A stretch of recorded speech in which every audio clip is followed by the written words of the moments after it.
Bugüne kadar 36 binden fazla ইসরায়েলকে আন্তর্জাতিক আইনের আওতায় না আনা পর্যন্ত কোনো দেশই নিরাপদ নয় বলে জানিয়েছেন তুরস্কের প্রেসিডেন্ট রিসেপ তাইপ এরদোয়ান। বুধবার তুরস্কের পার্লামেন্টে এক বৈঠকে হামাস ইসরায়েল যুদ্ধের বিষয়ে জাতিসংঘের ভূমিকারও কড়া সমালোচনা করেন তিনি। সংস্থাটি তার নিজেদের কর্মীদের নিরাপত্তা দিতে ব্যর্থ হয়েছে উল্লেখ করে এরদোয়ান বলেন, 21 শতকে এসেও জাতিসংঘ একটি প্রকাশ্য গণহত্যা থামাতে পারছে না। এ সময় সংস্থাটির প্রয়োজনীয়তা নিয়েই প্রশ্ন তোলেন তিনি। বলেন, ফিলিস্তিনিদের উপর আগ্রাসন রুখতে জাতিসংঘ পুরোপুরি ব্যর্থ হয়েছে।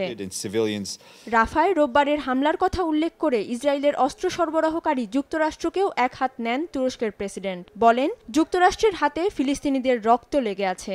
একই সঙ্গে গাজায় ইসরায়েলি আগ্রাসন বন্ধে মুসলিম বিশ্বের প্রতি কার্যকর নীতি বাস্তবায়নের আহ্বানও জানান তিনি। গাজায় যুদ্ধ শুরুর পর থেকেই তুরস্ক ইসরায়েলের তীব্র সমালোচনা করে আসছে। হামাসকে ইসরায়েল, যুক্তরাষ্ট্র ও ইউরোপীয় ইউনিয়ন সন্ত্রাসী সংগঠন হিসেবে বিবেচনা করলেও এর সদস্যদের স্বাধীনতাকামী যোদ্ধা বলে মনে করেন এরদোয়ান। অধরা শ্রেয়সী অথই, সময় সংবাদ।